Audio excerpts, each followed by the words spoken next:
So, quick disclaimer before we start, because I know Angie sent out a list of places accepting poems and stuff for publication, Ivana. So, what we're doing today is very generative, and then to kind of show you what steps to take once you're done fleshing out whatever it is you write, right? So, whatever you write now is going to be very rough, etc. You're gonna have to work it. But I want to show you different things you can do to progress it further. And I'll share a document with Angie. This is something that I used at I think the very first or the second workshop, maybe at the retreat. Um, it's a document with some poems that give examples, okay? Because something that we got to be able to do as writers, no matter what we're writing in, what genre, right? So yeah, I write poems mainly. I've published poetry collections. This is the cover for my most recent one. But What's I it also called? write essays. I write short stories. I'm working on a novel. This is my book of essays. So what we're gonna look at, you can do across any genre. It doesn't have to just be poetry.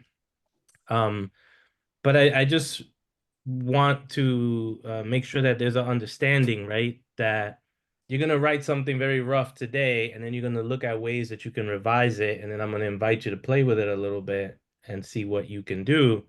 Um, but you're gonna want to go back to that rough thing you generated first and make sure you really flesh it out and get everything you want out of it, if that makes sense. Okay. Okay. So let me see if I can share this document. Angie, let me get a sharing ability because I want you guys to be able to see it too. I can see it, but I want to make sure you guys can see it. So where does your material come from, right? The ideas or the things that you want to turn into your writing. Many times they're personal narratives, personal experiences that we've had, um, stories that we have collected over time, or sometimes they are the stories of other people in our family or family history, right? hmm Many times in our families, we have two or three stories that sound just incredibly outlandish, right? And every time they tell the story, we're left wondering, how could that be true? Like, how can that be real? Um, then some of us are dreamers. Some of us receive messages in dreams. Some of us relive certain moments in dreams in different ways, and they come to us, and maybe the dreams haunt us for a couple of days, right? And we're like, man, I Enséñasela. should write this down. So this is like the dream journal that is finished. I lost the one before this. I can't remember where I put it. And this is the new one I started because I write down all of my dreams. And so I highly encourage you guys to write your dreams down because this is also where stories can come from. Sometimes fantastical, but really important. Okay. Other times it's like folklore, okay? Maybe stories that are cultural or that have been passed down about relatives that are no longer living that we'll never meet and have never met. And so current events is another one. Sometimes we look at a political, social, economic, or historical event.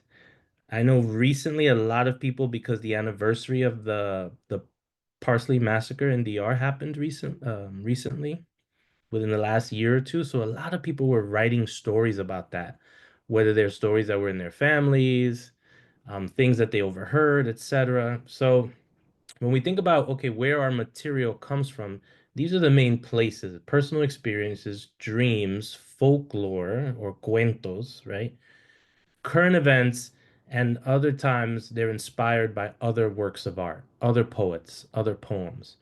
And this leads me to something I wanted to for us to try and do to generate our work is we're going to use somebody else's poem as a model, okay, in order to model our own poem. And I'm going to show you, we're going to read a poem, and then I'm going to show you how I modeled that poem.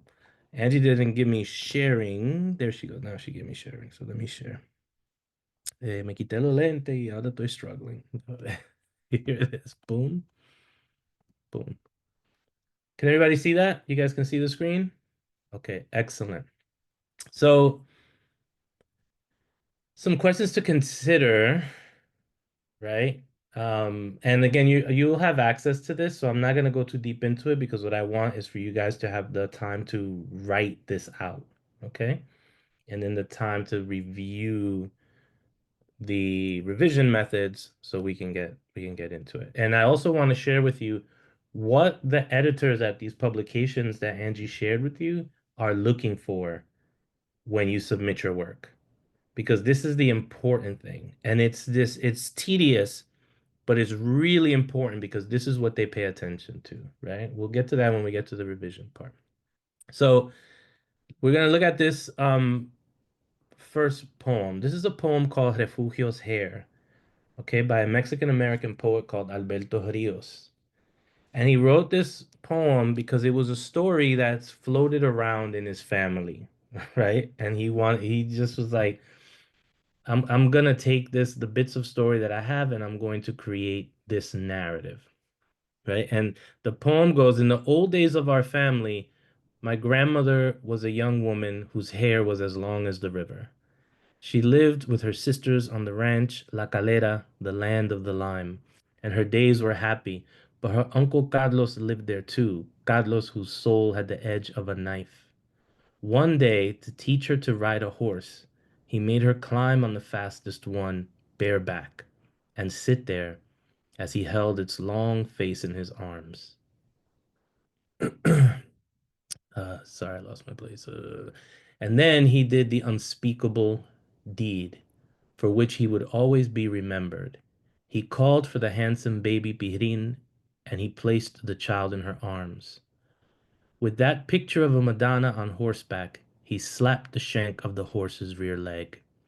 The horse did what a horse must, racing full forward, full toward the bright horizon.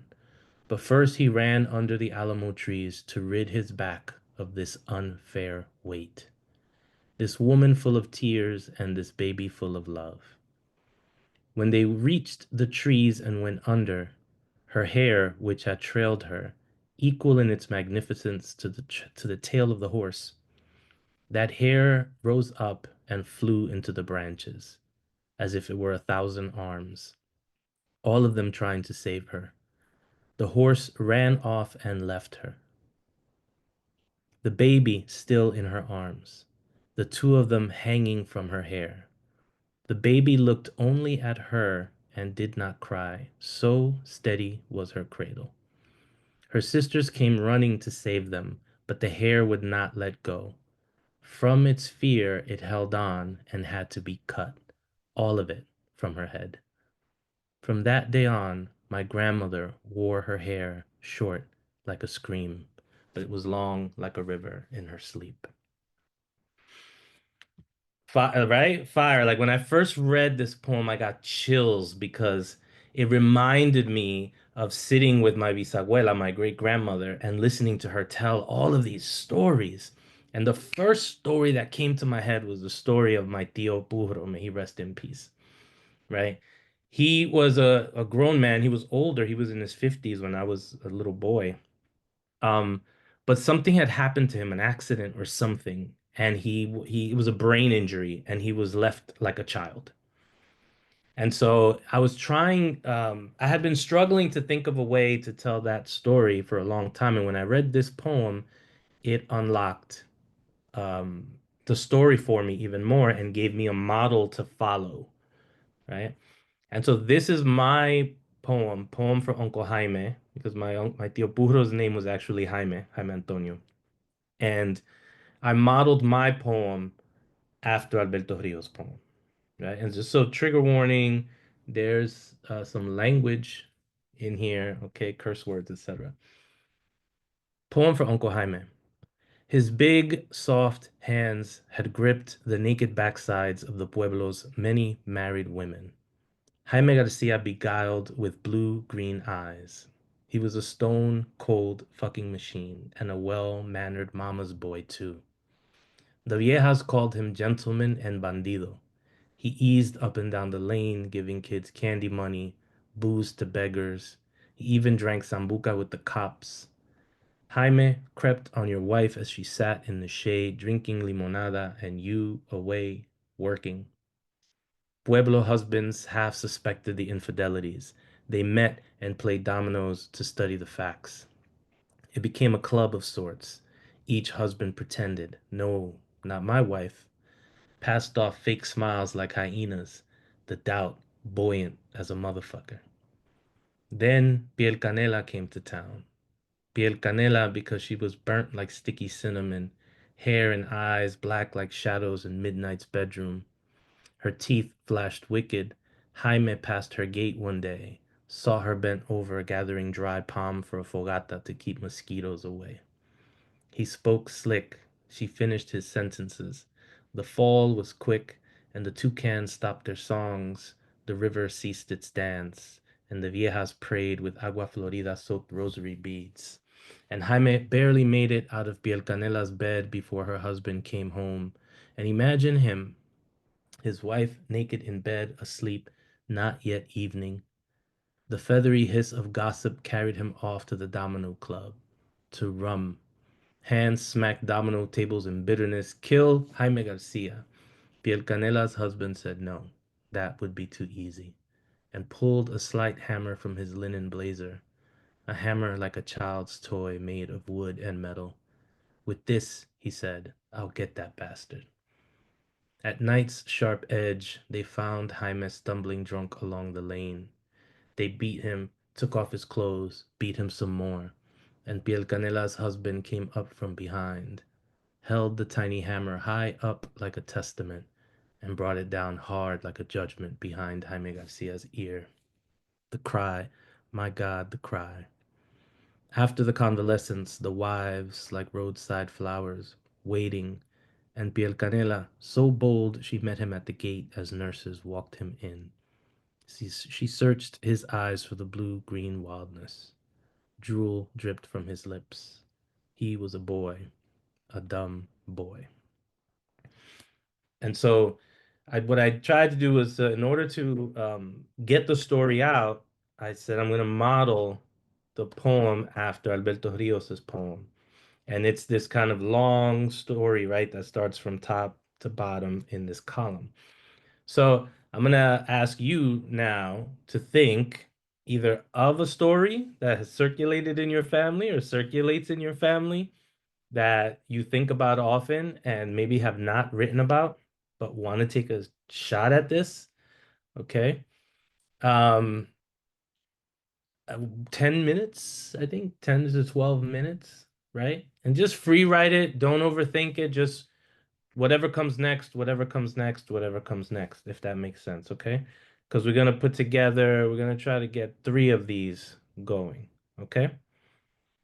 Ready, go.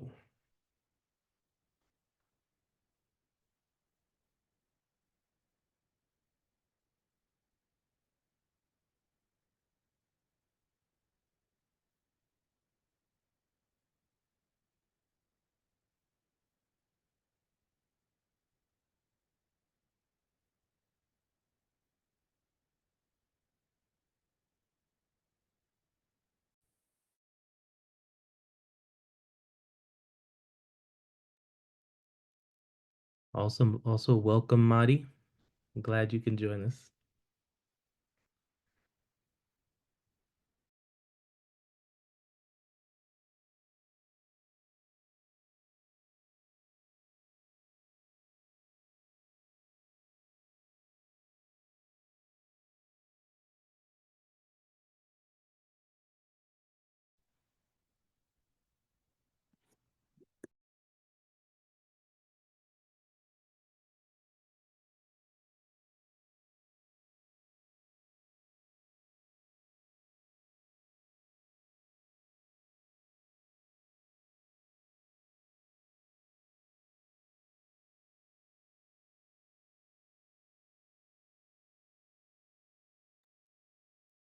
Can you see that, Mari? I put both poems side by side.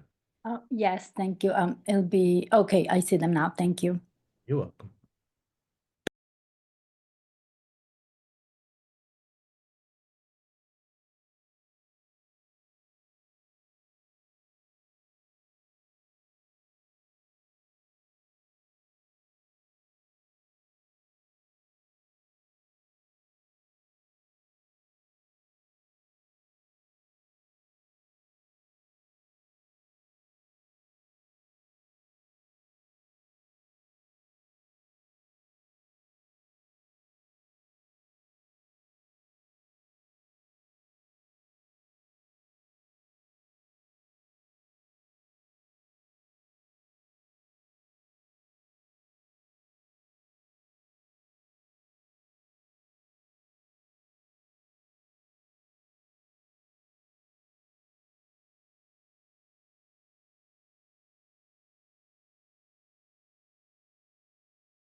4 minutes.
Okay.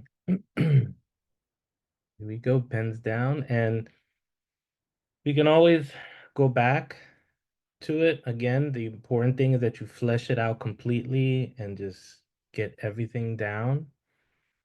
All right. The next poems we're going to look at is a poem called Those Winter Sundays by Robert Hayden. This is a very popular poem that's anthologized everywhere. Okay. And we're going to look at how modeling can give us a poem because what the poet Christopher Loma Soto has done is taken the poem Those Winter Sundays by Robert Hayden and modeled his own turbulent relationship with his father in their own poem, their own turbulent relationship with their father. Sorry, I mixed up their pronouns there. So just a trigger warning, there is rough parental relationship, violence, and things like that in Loma's poem. Okay. So first we'll read Those Winter Sundays by Robert Hayden. Sundays too, my father got up early and put his clothes on in the blue black cold. Then with the cracked hands that ached from labor in the weekday weather, made banked fires blaze. No one ever thanked him. I'd wake and hear the cold splintering, breaking. When the rooms were warm, he'd call, and slowly I would rise and dress, fearing the chronic angers of that house, speaking indifferently to him who had driven out the cold and polished my good shoes as well. What did I know? What did I know of love's austere and lonely offices? So this is very obviously about a father-son relationship where the son and during that period didn't necessarily understand, the father's either stoic nature or angry nature or serious and unhappy nature, right? In this poem, Loma really flips it and is not apologetic about the relationship at all, right? And Loma's poem is called Those Sundays, not Those Winter Sundays. So if we take a poem and we use it as a model, we are free to change things so that obviously, the model then fits our narrative. Okay. My father worked too many hours. He'd come home with his cracked hands and bad attitude, and I'd rather talk about Rory now, his blonde locks, how the sun would comb crowns into his hair. Rory was my first love before he killed himself. My father hated F words, the way my cock looked beneath a dress, the mismatch of his chafed knuckles and my cut cuticles, a scrambling of hands. I was always running, mascara, massacre. My mama would wash the red paint off my nails and face. She'd hold me like the frame of a house. No, the bars of a prison cell. Mijo, your father is coming home soon. Hide your heels. I'm the donkey clanking down the hall. Click clack, click clack. Over Mama's body, he'd grab me and throw me against the wall. My bruises dark as holes. He punched into the wall. His hand was the hammer, I was the nail. And I want to talk about Rory now. That night, after my father smashed the television glass with his baseball bat, I met Rory at the park. We made a pipe out of a plastic bottle and aluminum foil. He watched me undress and run through ticking sprinklers. I fell beside him then, beneath the maple tree, and he saw my goosebumps from the cold, and he felt my bruises as they became part of him. Rory, I want to say that death is what you've always wanted, but that can't be the truth. This time we can blame it on me. I'll be the packing mule, carry all the burden, and you can be a child again. Fold your church hands like dirty laundry, crease them tight. Nobody has to know about us. Not my father nor yours. No, not even God. So what Loma has done with the poem is really reveal more about the father, right? And be very upfront and honest about that. And if you guys are in the comments, I'm sorry, I can't see them when I'm showing the thing. So if you want to unmute yourself, you can, right? But it's like it's this gutting poem. But the thing that I love that Loma does in this poem is that when he gives us the details about their father, they very quickly say, I want to talk about Rory now. So even though the poem is those Sundays and it is mirroring Hayden's those winter Sundays, the object of the poem is not the father. The object of the poem is Rory. And I love that in the remodeling, that twist is in there, as if to say, I can do this. I can see beyond this. Yes, okay, my father did not have the tools to process who I was, but it's not about him, right? Which was like really beautiful. So we looked at this one, and let me see if I can squeeze in Can I share one. No, something? please. That was also something that first of all, I wrote in the comments how powerful this piece was. But I also noticed that to me, I felt like it was kind of like a child telling you a story in the sense that when something's happening and you kind of want to avoid that specific topic, you're kind of like, oh yeah, but let's talk about this right now. So Yes. I love Yeah. it felt like he wanted to tell you something, but then also wanted to tell you, well, this is like kind of a little bit more important to me. Let me tell you about this. But Yes. this is also connected to my father in some way. So I love the back and forth, and you can obviously see the connection, but you can see that to the writer, like you said, the father wasn't as important, even though these are like really traumatic things to experience. That's not what or who he wanted to focus on, which then tells you a little bit of like what is the important, like what is the story that he actually wanted to share. And um it's like the story of retaking power, essentially, through yes, the narrative, right?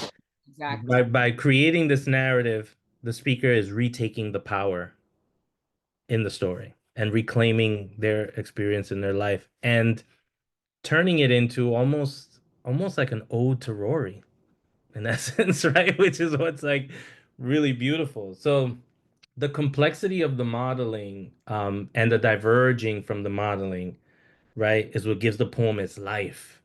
And so, through revision, we can get to that because sometimes what can happen is that we can get, and this is why I choose these two poems, we can get too stuck trying to, model or mirror that poem we're obsessed with or we love.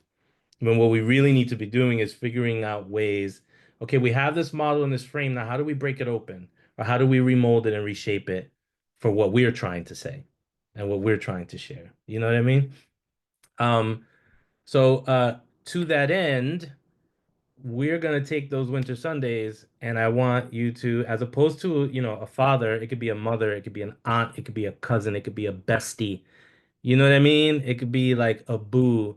Let's and this will be 10 minutes, a little shorter, just because we started so late. So I'm like stealing time now.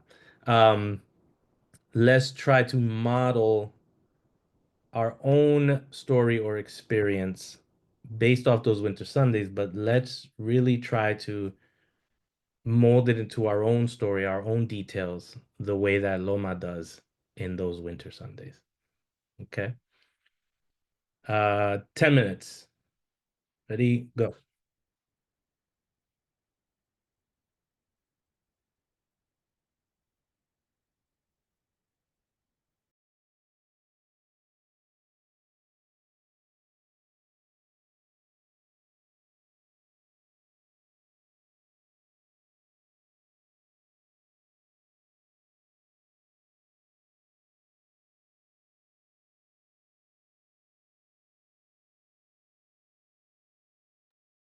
And if you find that you need some help with that, there are some questions right here, questions to consider. Okay, as you think about modeling or rewriting, play with those if you need it.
Okay, time.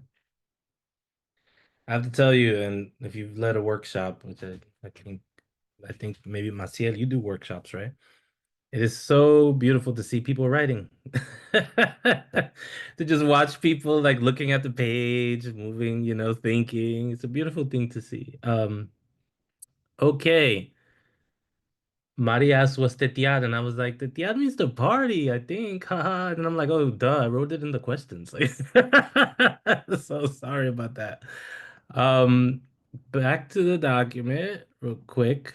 We're going to look. Can you see the poem? Can everybody see it? Dreams, the moth. Okay, good. Now I want you guys to think about a dream. Now, I have many dreams that are recurring dreams, okay, where they just keep the same dream keeps coming back and coming back. I see you nodding your head, Carmen, right?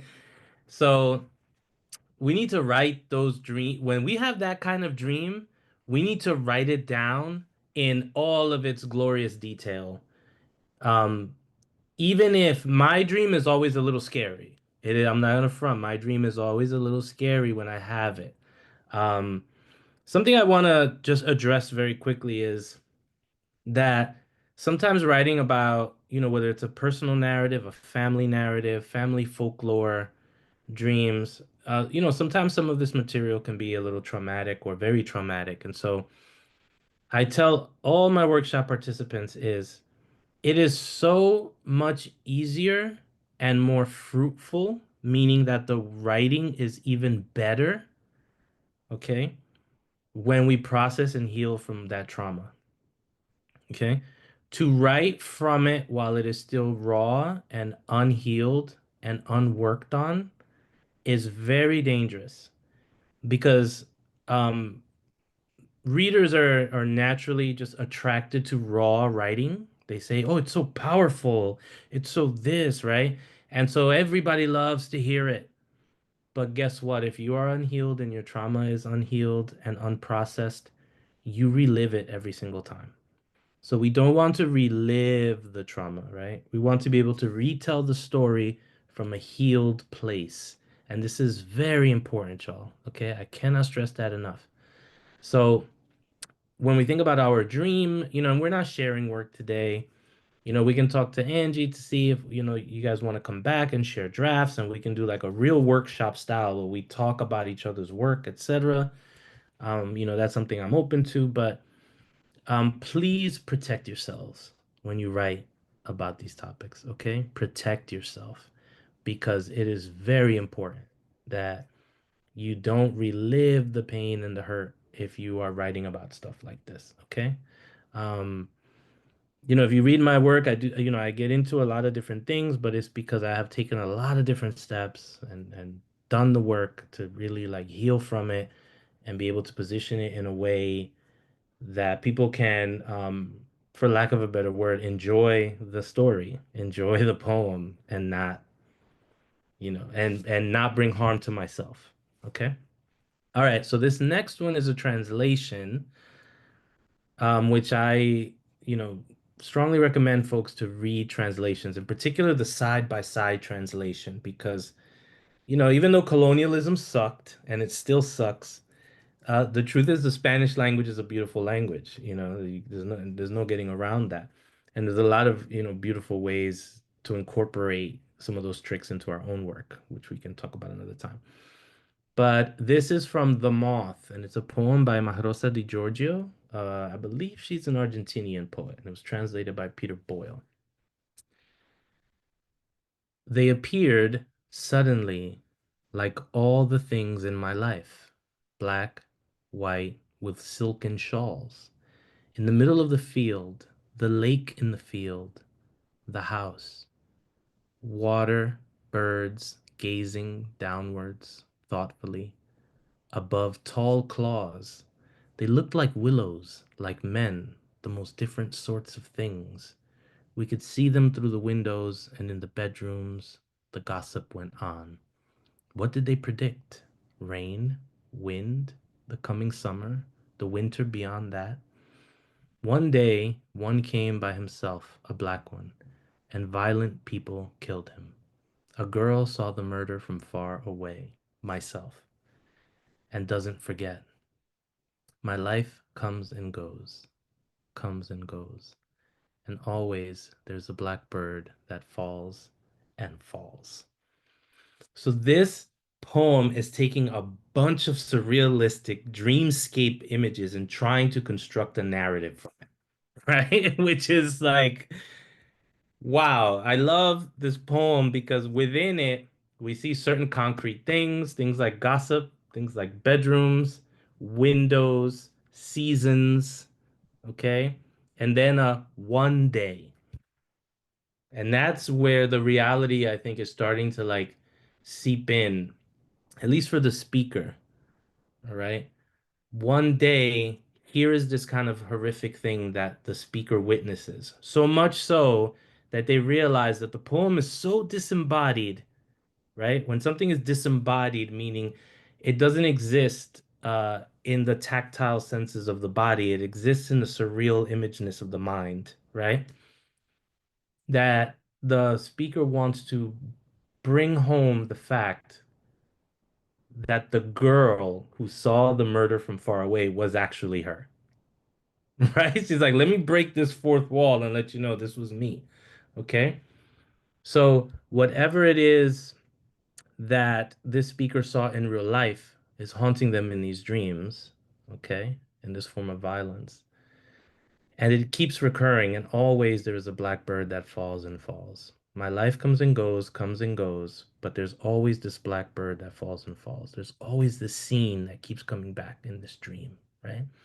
And so, what I want you to do is think about that dream that you have all the time, and I want you to just write it down as best you can in the next 10 minutes, okay? As best you can. If you've written it already, pull that sucker out, right? Go through it. Some of you are like, oh, I already wrote that. But I want you to write it with this one here as a model, if you can. Okay? Do your best. I know that the time is limited, but remember that after the clock stops ticking on this workshop, you can continue working on this piece. Okay? You can continue obsessing over it. And if you have more than one recurring dream, okay, decide which one you want. The one that's the short one, I have about two or three. So, clock will begin ticking ahora.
Okie dokie.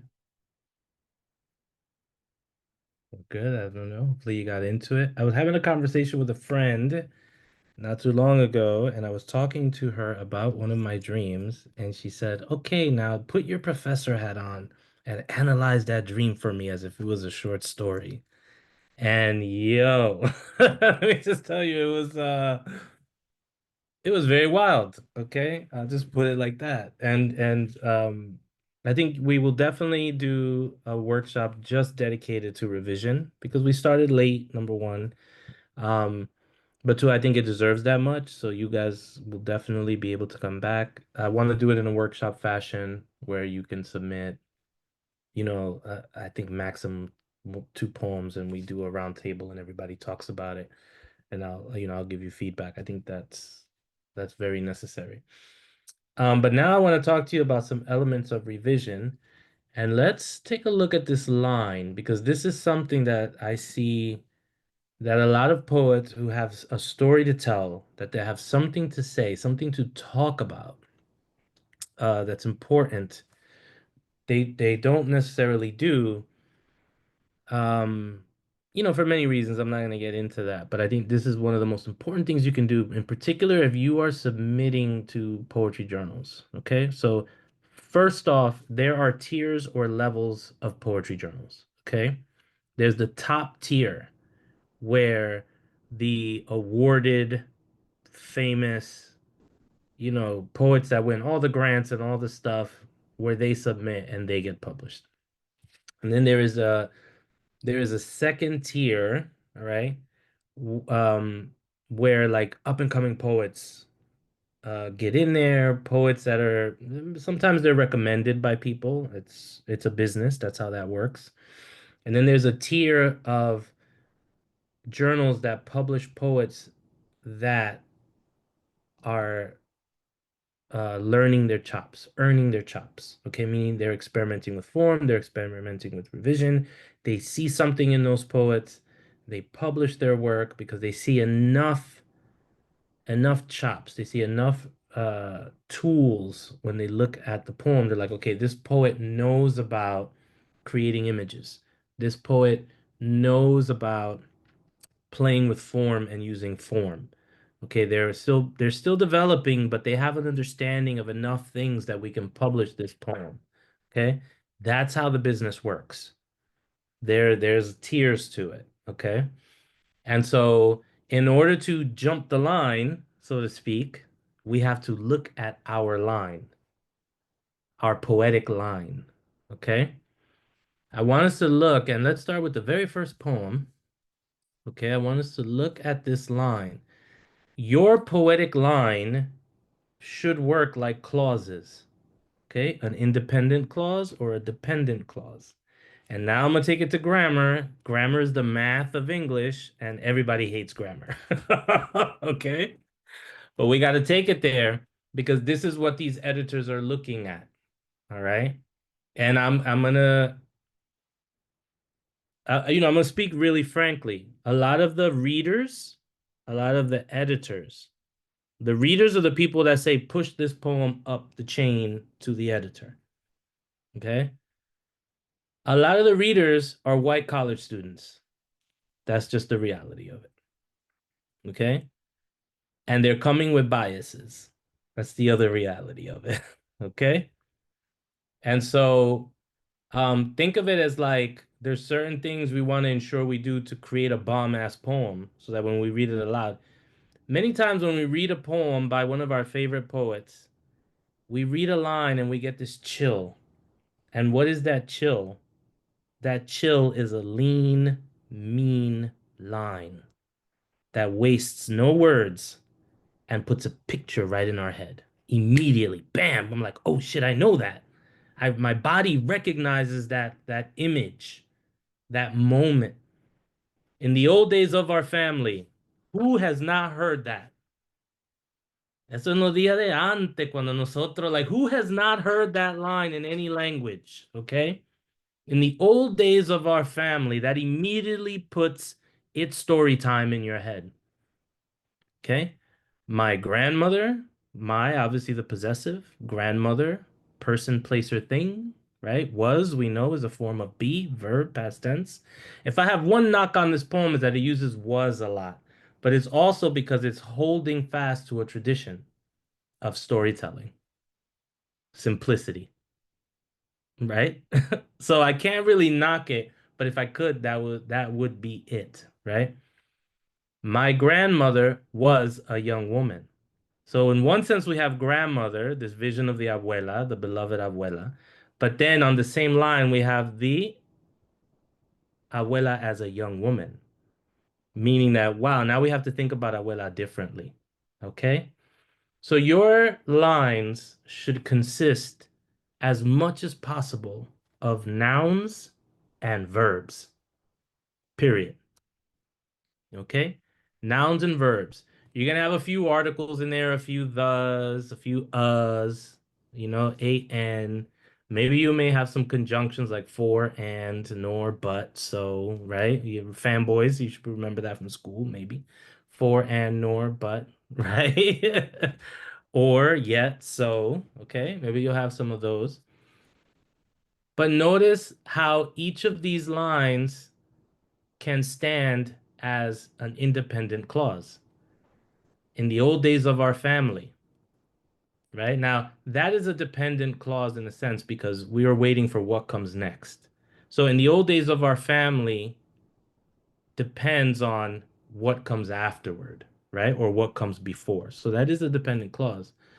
But my grandmother was a young woman whose hair was as long as the river. We can read each of those lines and understand what is happening. Make sense? Now, the first line is end stopped with a comma. That comma makes a stop.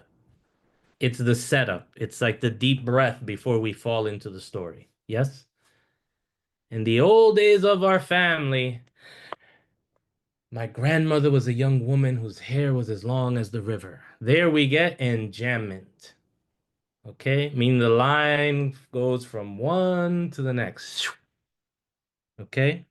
And it keeps the story like going. But more importantly than that, it is a long musical breath full of nouns, verbs, and some adjectives and adverbs for the purpose of description. Okay? Long, there's a simile, right? As the river. Yes, okay. She lived with her sisters on the ranch. Again, there it is. Boom, another clause. All right? Because what you want to do in the reader's mind by doing this is it's like boom, boom, boom, and then a long exhale. You're creating a rhythm. Does that make sense? You're creating a rhythm, short, short, short, long, short, short, short, long, right? You break that tension of those short lines with this long line that enjambs and can go around, okay? Now, we saw a comma at the end of the first line, but then when we get to she lived with her sisters on the ranch, La Calera, we have the M dash. The M dash is not an end stop like a comma or a period. The M dash, can everybody see what I'm looking at here? Can everybody see that? The M dash is a beat. It's just a beat, not a complete stop, right? So we read that line, she lived with her sisters on the ranch La Calera, the land of the lime, and her days were happy. As opposed to in the old days of our family, my grandmother was a young, where you see how that comma is a stop? The period is a stop, but the M dash is a beat. Okay? So when we revise, the very first thing we are looking at is, are we using a lot of articles? Are we using a lot of right?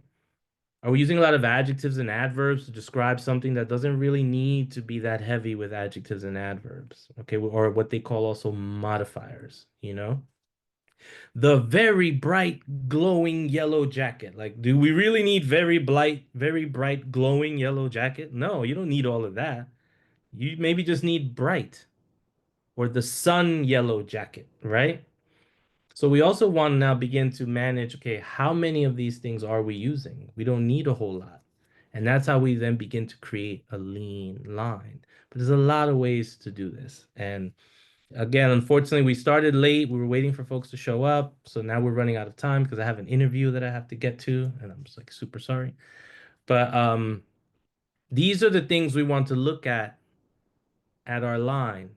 Now, this is something that I did, okay, myself, because when I graduated from college, I graduated with honors, so I was souped up. I thought I was the bomb, blah blah blah.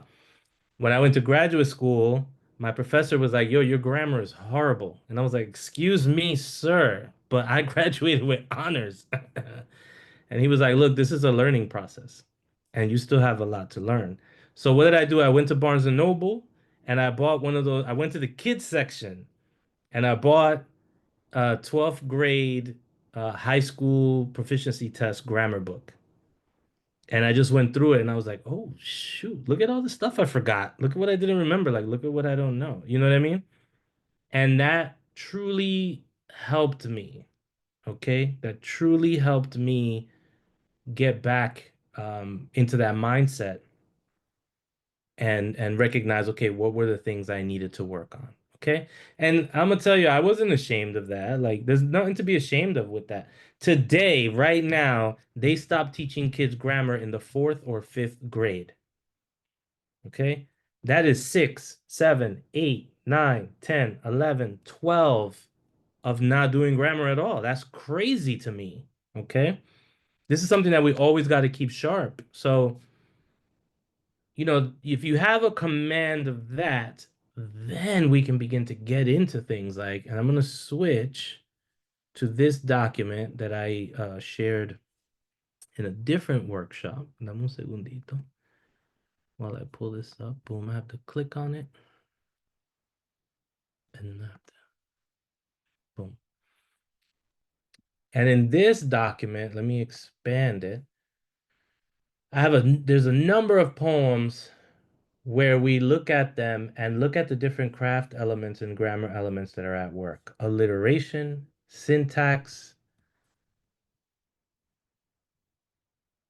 clauses, independent and dependent, poetic phrasing, okay, end stops and em dashes, okay, and how we use these things, okay, point of telling.